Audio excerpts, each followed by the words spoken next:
Queria primeiro que você falasse quais são os tributos e explicasse essa dinâmica, né, da tributação dupla. Tá. Então, bom, são diversos tributos que são passíveis de recuperação. Tá? Todas as vezes que há um recolhimento a maior ou indevidamente, isso gera automaticamente um direito do contribuinte de ser ressarcido. O que é muito importante nesse trabalho de recuperação de crédito é que o varejo, em regra, trabalha com margens muito apertadas, né? Então, essa ideia de divulgar e de tornar público, enfim, de falar sobre isso, vem dessa preocupação, né? De que qualquer caixa que o cara consiga fazer extra já é uma ajuda. Sem dúvida. Nesse sentido, minha pergunta é: em quanto tempo vocês conseguem recuperar esses créditos e trazer esse dinheiro para o caixa do varejista?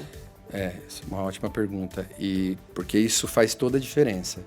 Eu vou, enfim, mencionar 2 trabalhos recentes que os contratos foram celebrados em dezembro de 2024 e a empresa já compensou em janeiro de 2025.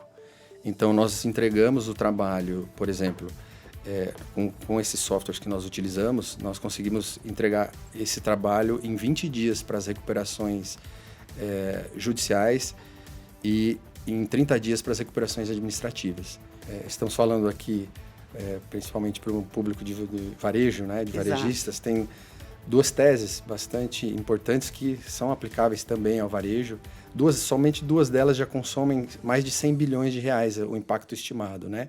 Olá, sejam bem-vindos ao DC News Talks, o videocast da agência DC News, a agência de notícias da Associação Comercial de São Paulo. Hoje a pauta é para você, varejista. Vamos tratar de um problema que nasce da complexidade do sistema tributário brasileiro, a recuperação de tributos. O que muitos não sabem é que existem mecanismos rápidos para recuperar esses créditos. Para tirar todas as dúvidas comigo, Saulo Dias Góes, ele que é advogado tributarista. Muito obrigada pela sua presença, Saulo. Eu que agradeço pelo convite e ao DC News e a toda a sua audiência.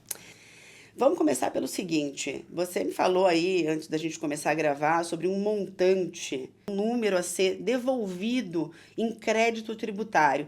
De onde vem esse número? Explica para a gente entender a origem desse dado mesmo, dessa informação. Sim, perfeito.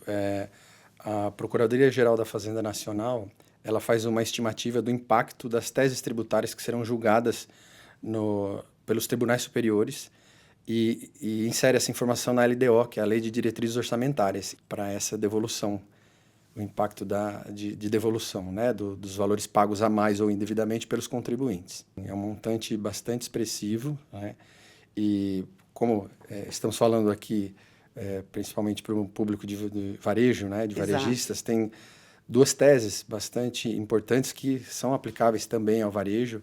Somente 2 delas já consomem mais de 100 bilhões de reais, o impacto estimado, né? Que são consideradas teses filhotes da tese do século, que é da exclusão do ICMS da base do PIS e da COFINS, que foi julgado lá em 2017. Mas essas 2 teses filhotes, que é a exclusão do PIS e COFINS da própria base de cálculo, ele ainda vai ser julgado esse ano também, a previsão, né, é de julgamento, pelo Supremo Tribunal Federal.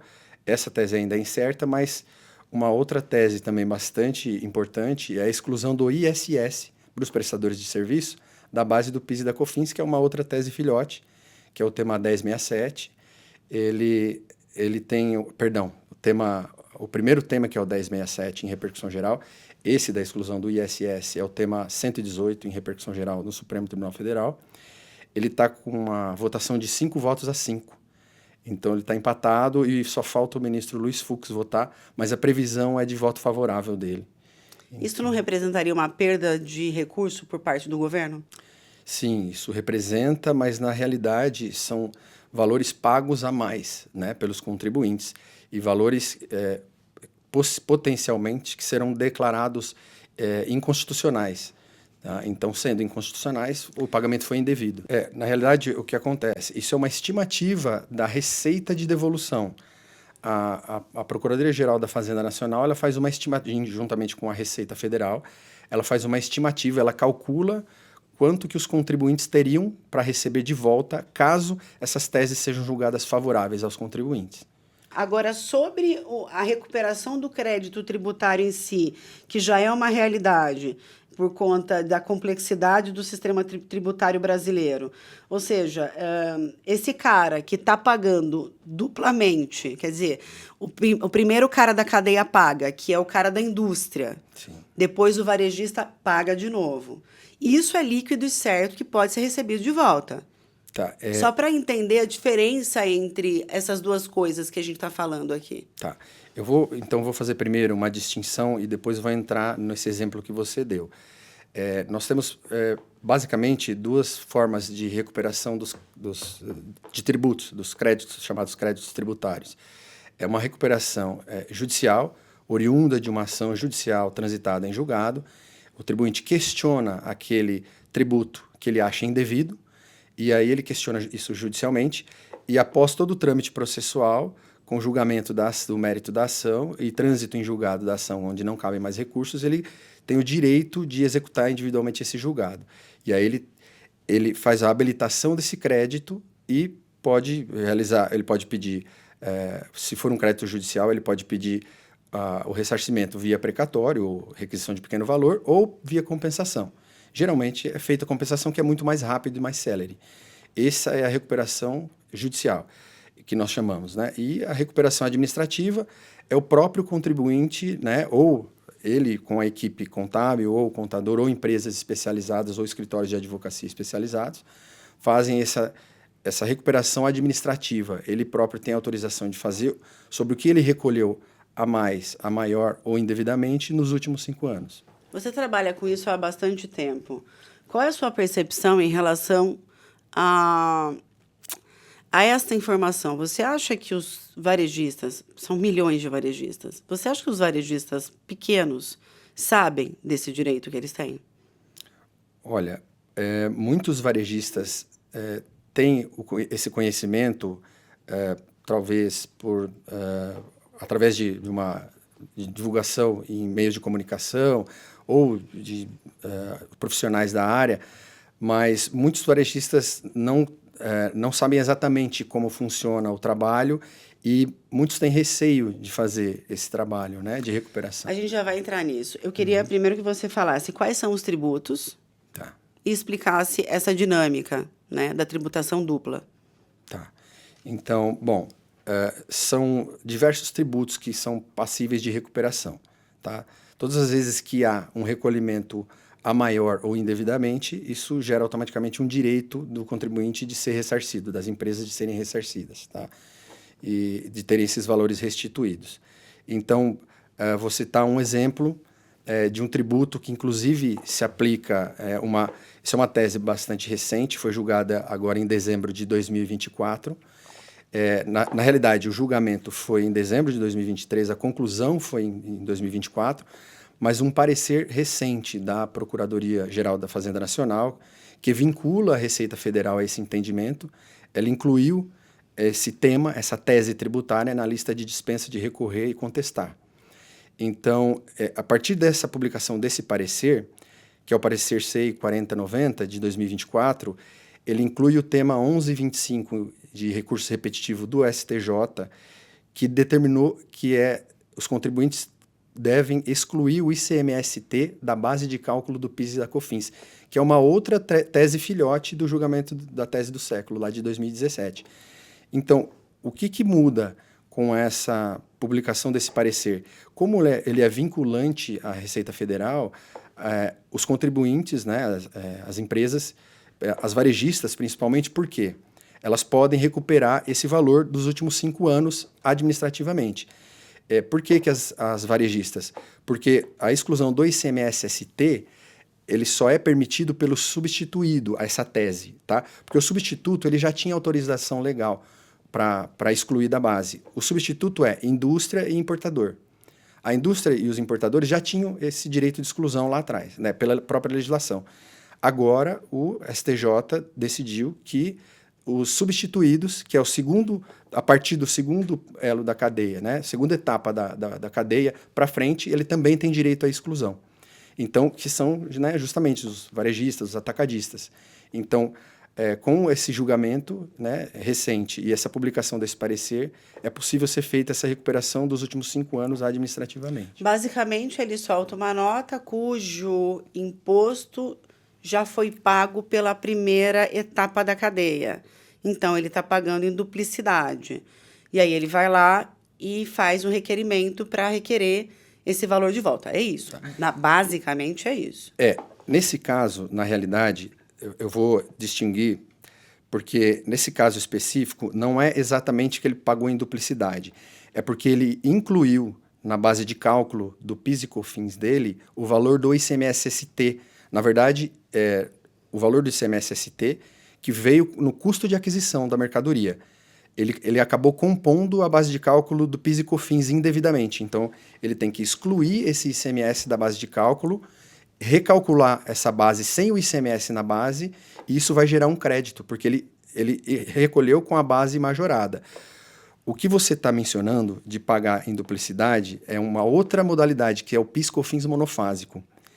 Tá, mas vamos primeiro falar desse cara que não do monofásico, daquele que está embutindo na nota dele uma parte de um imposto que Sim. já foi cobrado pela primeira parte da cadeia, que seria a indústria. Isso tem como não fazer isso? O contador pode não fazer isso ou não tem como, na hora de calcular, ele não incluir o ICMS-ST? Então, na realidade, o contador ele só pode fazer isso a partir do momento em que a Receita Federal atualizar o Manual SPED, consentindo com a publicação desse parecer SEI. Que foi o parecer de 2024, de dezembro de 2024, publicado pela Procuradoria-Geral da Fazenda Nacional. Isso. É muito recente. Então, as pessoas não devem estar sabendo, inclusive. Vai gerar mais crédito. Sim, isso vai gerar mais crédito. Então, assim, na realidade, o contador ele só pode excluir a partir da atualização do manual SPED. Do manual SPED. Isso está feito? Isso não está feito e não tem previsão. Mas espera, qual o sentido de fazer um negócio enfim, regular uma situação que estava equivocada e não atualizar isso, e não avisar todo mundo? O que acontece, gente? Então, é porque, na realidade, como existe um valor, um montante expressivo a ser devolvido, muitas vezes não há vamos dizer assim, uma iniciativa, um interesse em fazer isso com uma maior agilidade por parte das entidades arrecadadoras. Mas, por que esse trabalho já pode ser feito administrativamente? Porque justamente esse parecer da Procuradoria-Geral da Fazenda Nacional, como ele vincula a Receita Federal, nós conseguimos, né, na realidade, as empresas dedicadas a essa atividade, recuperar esse valor dos últimos 5 anos sem questionamento. Né? Então... Tá, e aí essa coisa da recuperação desse crédito nos últimos 5 anos, pelo que eu estou entendendo, existe um mercado grande que está trabalhando em cima disso. Você, inclusive, está trabalhando em cima disso. Você tem ideia de quantas empresas você já ajudou fazendo recuperação de crédito? Olha, nós já mais de uma centena de empresas... De todos os tamanhos. De todos os portes, nós já recuperamos montantes expressivos para essas empresas. Judicialmente ou extrajudicialmente? Os dois. Tanto judicialmente quanto administrativamente, que nós chamamos, né? Sim. Então, é um trabalho que nós já fazemos há muitos anos. Então, enfim, é um trabalho bastante seguro, bastante preciso. Como é que funciona o levantamento, o processo de levantamento e identificação desses créditos que precisam ser devolvidos aí? Tá. Então, vamos lá. Como é que a primeira etapa do processo? O processo ele é dividido em algumas etapas. O trabalho de levantamento, o que nós precisamos, né? Eu já vou aproveitar e falar de alguns documentos básicos, né? Mas o que nós precisamos, basicamente, é a habilitação da procuração eletrônica da empresa no ECAC, da Receita Federal, porque através da habilitação das procurações eletrônicas a gente consegue fazer o download dos SPEDs e, por exemplo, o trabalho de exclusão do ICMS-ST da base do PIS e da COFINS, a gente consegue fazer com o envio dos arquivos XML de entrada e saída das notas de ICMS. Então, basicamente, a gente precisa desses arquivos digitais. E aí, a gente conversava outro dia, você me contava que vocês estão usando inteligência artificial para agilizar esses processos. Conta um pouquinho. Bom, sim. Isso não é exatamente uma grande novidade, mas como a IA generativa está muito em voga, né? Nós já utilizamos isso nos nossos processos, né? Por exemplo, um exemplo que pode ser dado é a utilização de aprendizado de máquina, o machine learning, né? Machine learning é ele está inserido na inteligência artificial, mas nem toda inteligência artificial usa machine learning, né? Então, o aprendizado de máquina, vou dar um exemplo, com o acesso e cruzamento dos dados, que nós temos acesso aos dados fiscais da empresa e o cruzamento dessas informações, o software, ele lê, através de inteligência artificial, de leitura, de aprendizado de máquina, ele lê e ele identifica os padrões de comportamento nos dados. Então, a empresa, por exemplo, ela recolheu determinado tributo ou ela considerou como crédito um determinado insumo ou entrada durante 57 competências, que dariam 60 competências, seriam os últimos 5 anos. Durante 57 competências, durante 3, ela não fez o aproveitamento, por exemplo, de um determinado ponto de crédito. E aí, o software identifica isso e ele faz uma análise. E aí, o que ele faz? Ele aponta, olha, ou por que a empresa não se aproveitou desse insumo nesses 3 meses, e aí isso é um crédito, ou isso pode ser um passivo. Ou ela não se aproveitou corretamente nos 3 meses, mas se aproveitou indevidamente nos 57. E isso já inclui um trabalho de conformidade, que é compliance. Então, é um trabalho de conformidade fiscal, que nós fazemos também. Então, ou seja, acertar o que está errado e, por outro lado, recuperar o que indevidamente foi pago. Exatamente. Eu estava falando com o Dr. Ordini, presidente aqui da Associação Comercial, em outra ocasião, e ele falava que o que ele, na visão dele, na análise dele, o que é muito importante nesse trabalho de recuperação de crédito é que o varejo, em regra, trabalha com margens muito apertadas, né? Então, essa ideia de divulgar e de tornar público, enfim, de falar sobre isso, vem dessa preocupação, né, de que qualquer caixa que o cara consiga fazer extra já é uma ajuda. Sem dúvida. Nesse sentido, minha pergunta é, em quanto tempo vocês conseguem recuperar esses créditos e trazer esse dinheiro para o caixa do varejista? Essa é uma ótima pergunta, e porque isso faz toda a diferença. Eu vou, enfim, mencionar 2 trabalhos recentes que os contratos foram celebrados em dezembro de 2024 e a empresa já compensou em janeiro de 2025. Então, nós entregamos o trabalho, por exemplo, com esses softwares que nós utilizamos, nós conseguimos entregar esse trabalho em 20 dias para as recuperações judiciais e em 30 dias para as recuperações administrativas. Então, isso realmente faz toda a diferença, porque a partir do momento... E por que isso é significativo no caixa das empresas? Porque a partir do momento que nós identificamos o montante do valor do crédito, nós retificamos as obrigações acessórias, quando o trabalho administrativo isso é obrigatório.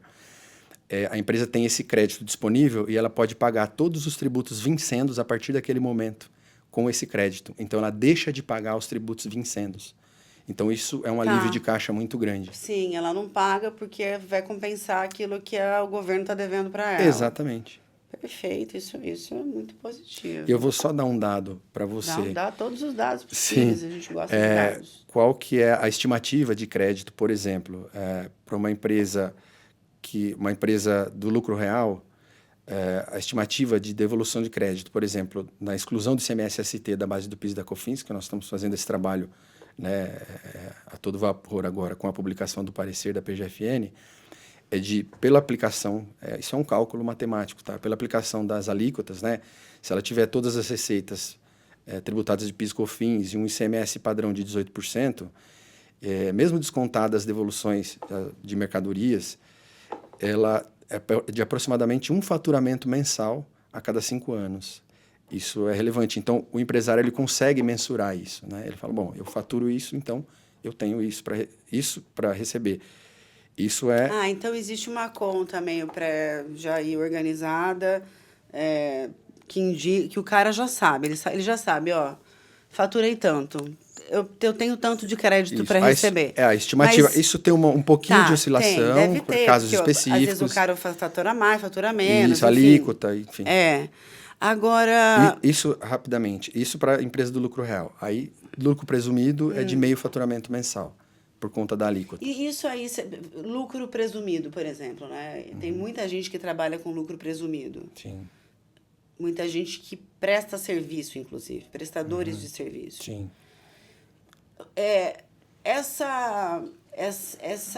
Esse mecanismo de cobrança dupla só acontece no varejo, nessa cadeia, ou existem outros segmentos que também passam pela mesma situação? Ou seja, sei lá, um prestador de serviço, um cara autônomo. Sim. Como é?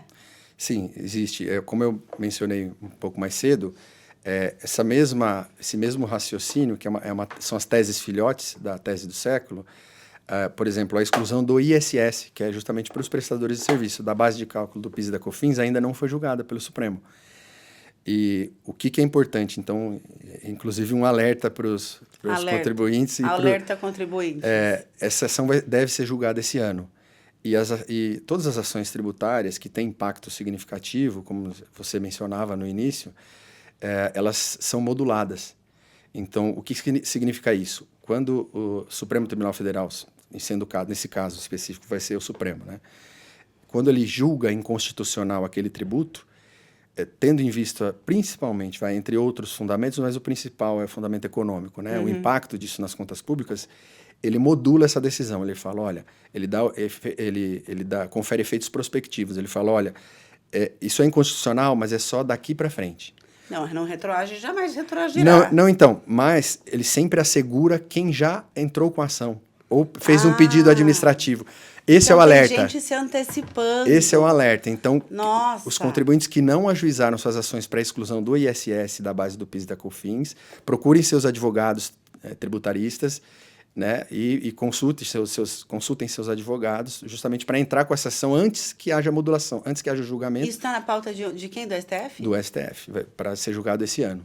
Então, quem ajuizar a ação, muito provavelmente, isso vai depender dos termos da modulação, mas todas foram nesse sentido até agora, essas pessoas vão garantir os últimos 5 anos. Vão garantir os últimos 5 anos. E quem entrar depois não vai perder. Em créditos, quer dizer, viraria um crédito, não um crédito, né? Hoje é uma base de cálculo que é feita, enfim, a legislação está valendo, mas seria em cima do ISS / PIS/COFINS. Isso, o PIS/COFINS que em cima do ISS. O ISS que foi incluído indevidamente na base de cálculo do PIS e da COFINS. Ah, entendi. Entendeu? Entendi.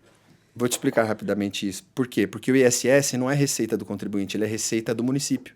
Receita do município. Então, não faz sentido ele compor a base do empresário, a base da empresa, a base de cálculo da empresa, do tributo da empresa, porque não é faturamento da empresa, é do município, o ISS.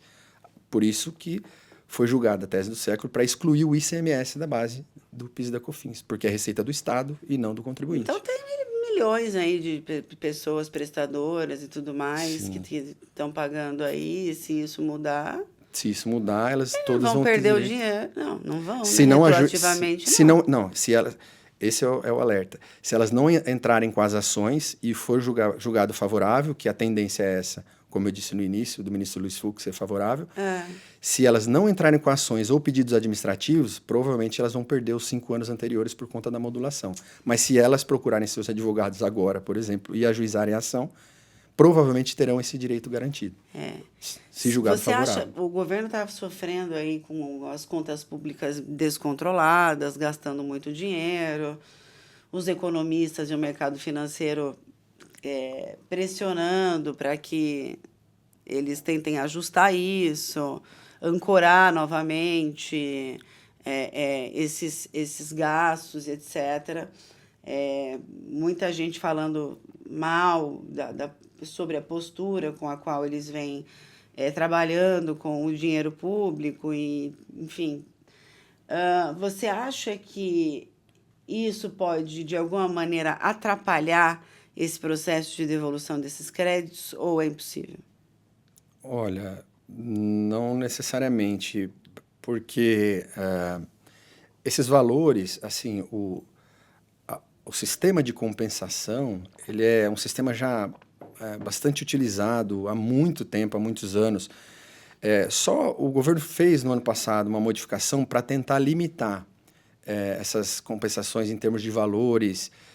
Ele escalonou os créditos. Antes, por exemplo, dependendo do montante do crédito, independentemente do montante do crédito, o contribuinte poderia compensar todo ele de uma vez, por exemplo, né?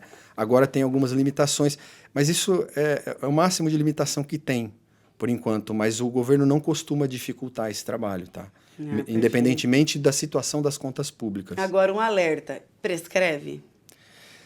Prescreve, e muito importante essa pergunta, né? Muito boa, e eu vou até citar umas questões bastante interessantes sobre a prescrição do crédito tributário. Ela prescreve em 5 anos, tá? Essa é a regra geral de prescrição do crédito tributário.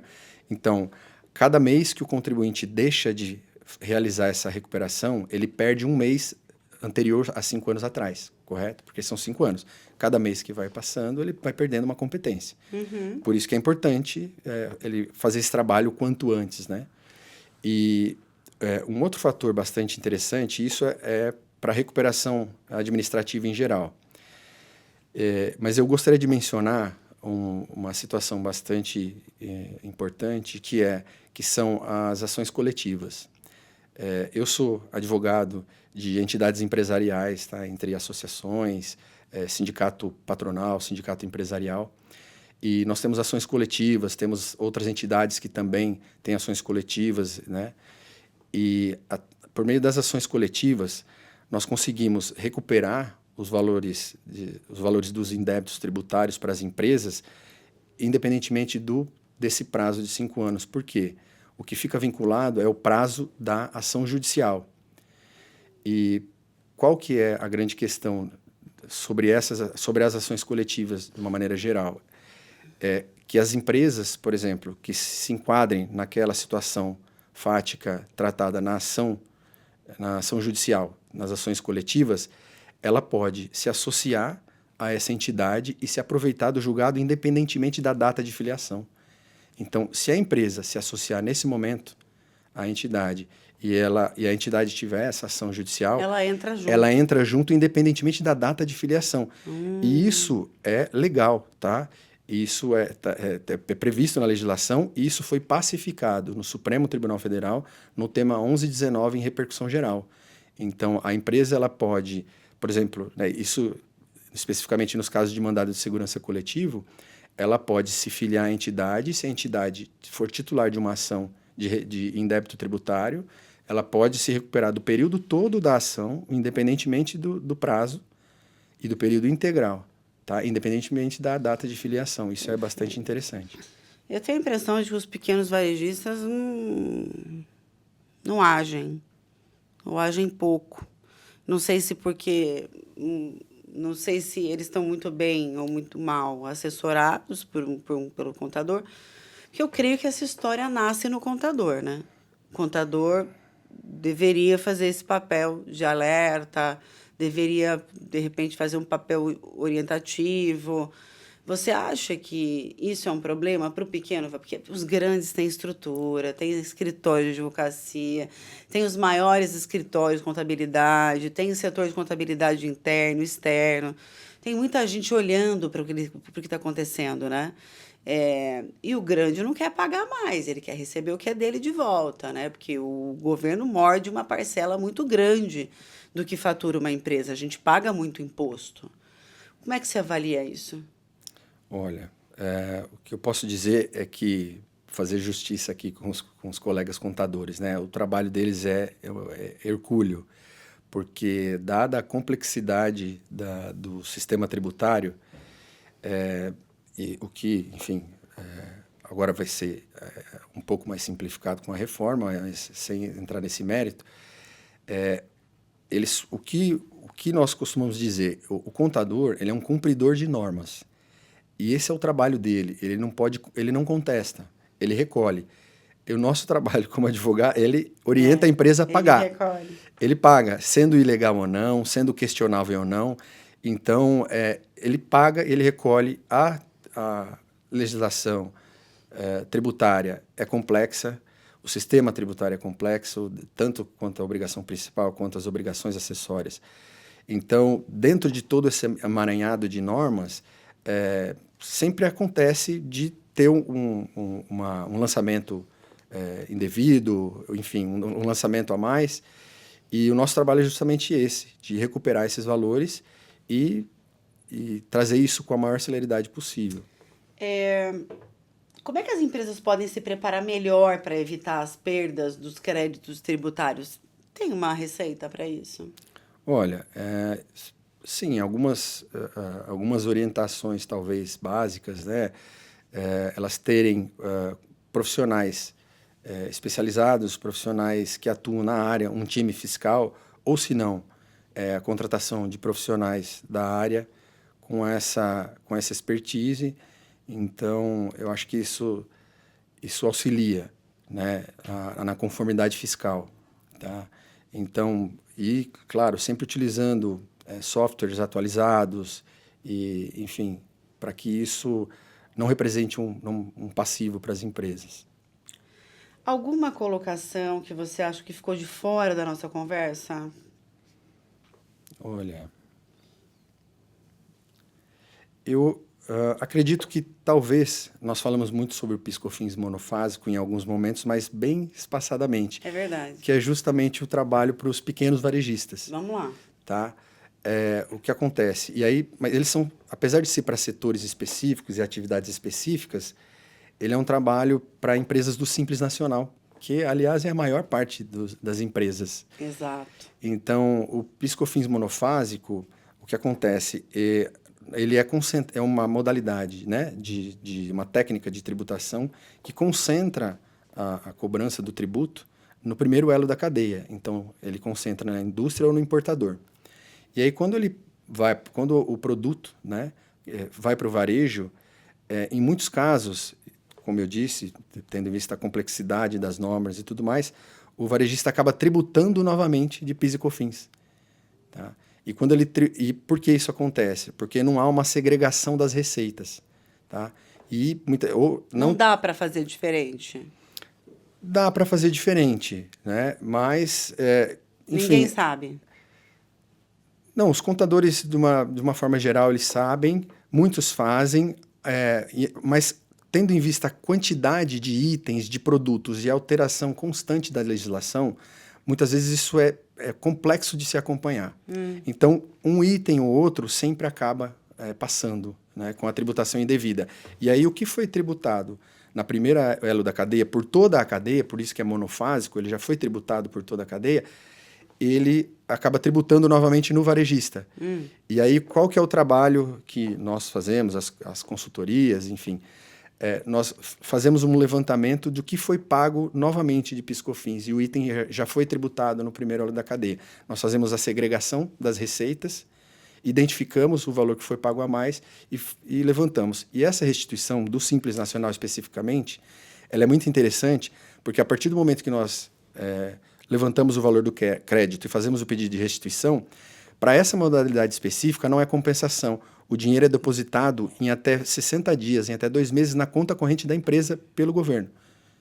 Entendeu? Na conta corrente da empresa vinculada à Receita Federal. Você tem uma ideia, assim, de... Sei lá, peguei 100 casos de Simples Nacional. 60% estavam com dupla de tributação.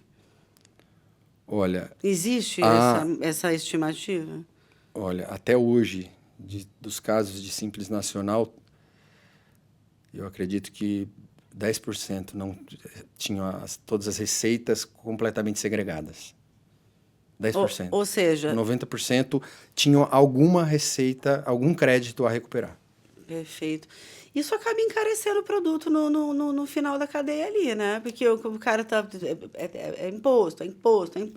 Quando o cara vai ver, ele precisa aumentar preço, né? Sim, sim, porque Isso é um reflete custo. na sociedade como um todo, não só na empresa dele. Exato, porque ele repassa isso para o consumidor final, claro, sem dúvida. Isso encarece o produto porque é uma dupla tributação. E quando você falou de varejistas específicos, você pode citar quais são os mais recorrentes? Sim, posso citar para esse trabalho. São algumas atividades, na realidade, produtos específicos, né? GLP, que é o gás, né? Liquefeito de petróleo, revenda de pneus, farmácias, distribuidores de água e enfim, autopeças, setor de autopeças. Vestuário não pega? Vestuário não é monofásico. Então, O sistema tributário brasileiro é um ninho, né? sim, bastante complexo. É.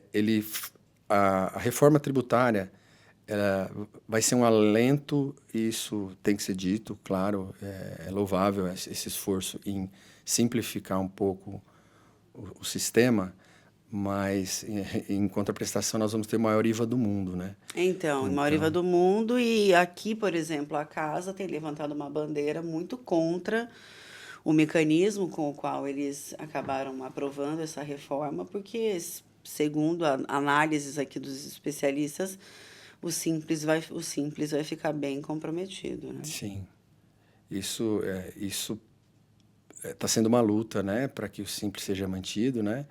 Mas, enfim, isso são algumas deformidades, é uma reforma à brasileira, né, que nós costumamos dizer, sempre tem algumas jabuticabas aí.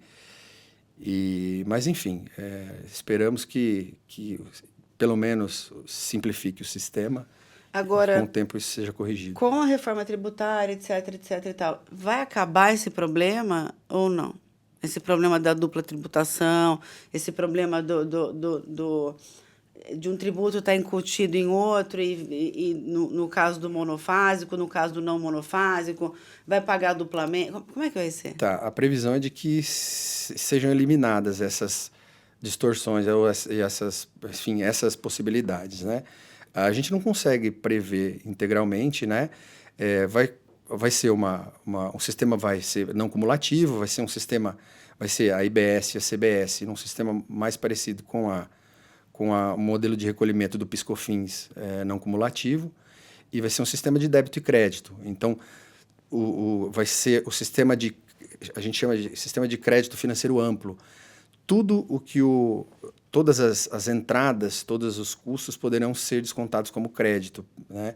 E todas as receitas serão tributadas. Então, isso, só que como as alíquotas serão altas, isso, na realidade, o princípio norteador é o princípio da neutralidade, né? Esse sistema de débito e crédito é para que fique neutro. Só que isso vai encarecer, né, por conta do valor do IVA, o produto para o consumidor final, né? Vamos acompanhar. Sim. Eu quero agradecer muito sua presença aqui. Muito obrigada. Eu que agradeço. Muito obrigado.